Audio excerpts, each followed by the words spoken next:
Praise Lord. प्रभु के नाम की स्तुति हो आज के दिन के लिए जो उसने हमें दिया कि हम इस दिन में अपने प्रभु के नाम की महिमा करें, प्रभु के नाम को ऊंचा उठाएं। तो आइए हम लूका रचित सुसमाचार और उसका पहला अध्याय 64 पद पढ़ते हैं।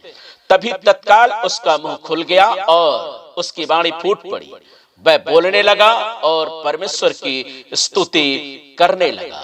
आगे हम पढ़ते हैं इसी का 64 पद।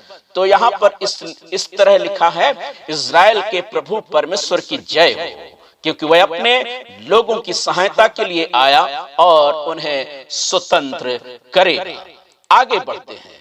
हम जानते हैं कि यहाँ पर एक ऐसे दाम्पत्य का जिक्र है जिसने अपने जीवन में एक लंबी उम्र प्रभु की सेवा में बिता दिया, वेदी की सेवा में बिता दिया।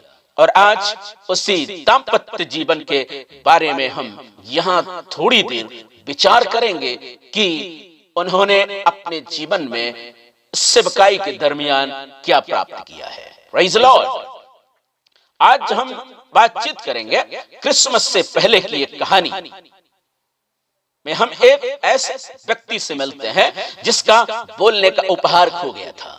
जिब्राइल स्वर्गदूत जकरिया याजक के सामने प्रकट हुआ और कहा कि वह एक महान भविष्यवक्ता का पिता होगा। जकरिया और उसकी पत्नी वृद्ध थे और इसलिए उसे शक हुआ। उसी समय जिब्राइल ने उससे कहा कि जिस दिन तक ये बातें पूरी ना हो ले तब तक वह नहीं बोलेगा। Praise Lord. चूंकि हम बाइबल में से पढ़े हैं और बाइबल हमें बताती है कि यहाँ पर एक दाम्पत्य जीवन पुत्र की आशीष से वंचित है।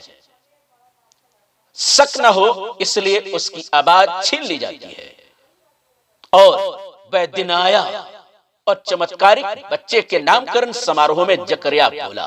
Praise Lord. अपने पहले शब्दों के साथ उसने परमेश्वर की प्रशंसा की। फिर उसने कहा, प्रभु इज़राइल का परमेश्वर धन्य हो, क्योंकि उसने अपने लोगों पर दृष्टि की और उनका छुटकारा किया है। जकरिया की तरह जैसे ही वह सक्षम हुआ परमेश्वर की प्रशंसा करने लगा, उनके दिलों में झुकाव और लगाव परमेश्वर के प्रति बढ़ता गया, जिसने उसकी जुबान और उनके मन को बनाया था। इस मौसम में चाहे जिसका भी सामना हमसे होता है, हम उसी तरह प्रत्युत्तर देते हैं। संकट आने पर हम कैसे प्रत्युत्तर देते हैं? जब आप उसमें से होकर जाते हैं, उसकी क्या प्रतिक्रिया होती है? शायद आज हम भी ऐसे ही स्थितियों में पड़े हो। हम कोशिश कर रहे हो कि हमारे जीवन में इतने वर्षों से प्रभु के साथ रहे, लेकिन आज हमारे पास वो चीजें जो होनी चाहिए, जो हमारी जरूरतें थी, आज नहीं है। लेकिन आज मैं इस क्रिसमस के अवसर पर रविवार की इस सभा में आपको ये बताना चाहते हैं कि हमारा परमेश्वर आपके जीवन पर वह सभी आशीषें देने के लिए तैयार है, सक्षम है और आपको निराश नहीं होने देगा। यह क्रिसमस का सीजन है और इस क्रिसमस के सीजन में आइए प्रभु के साथ जुड़े रहे, प्रभु के साथ बने रहे, उसकी स्तुति हमारे मुख से निरंतर होती रहे। आप अपना ख्याल रखिए, सुरक्षित रहिए, घर में रहिए। प्रभु आपके साथ हो। आमीन।